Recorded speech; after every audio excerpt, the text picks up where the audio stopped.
kan. Lepas tu tiba-tiba kita ambil ni. Kita ambil Slurpee Kita kan. Kita ambil itu macam je kan. aku ambil Lays kan. Lays. Lepas tu nanti mula anak cakap, "Bang, tadi kata mahal." Ini duit kau ke duit aku? Kalau kau nak beli Betul, barang-barang mahal, kau pakai duit kau sendiri. betul? Kan? Tapi itu aku buat kat anak aku.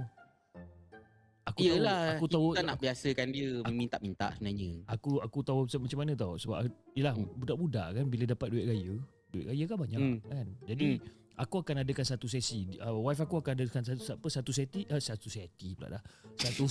Satu sesi. Sesi di mana ramai-ramai duduk dekat hall tu, ramai-ramai buka sampul orang, kira duit berapa ramai, berapa banyak. Kan? Kakak dapat 700 lebih 800. Abang dapat gini-gini. Gini dapat. Kira total budak-budak yang dapat duit raya ni memang confirm lebih 500 lah. Kan? Betul? Jadi bila dalam kepala otak aku, diorang dah ada 500 dan ke atas ni. Setiap kali kalau diorang minta barang, boleh pakai duit sendiri.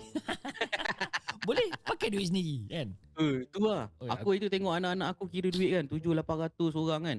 Aku dalam hati kenapa lah tak raya tiap tahun, tiap bulan. Itu satu hal. Aku selalu bila aku nampak anak-anak aku duit raya banyak, macam untung diorang kan, diorang punya duit ni lagi banyak daripada duit bank aku. Kau faham? Tapi cuba kau bayangkan Kau bayangkan kalau dulu kita dapat duit raya kan, siling-siling kan.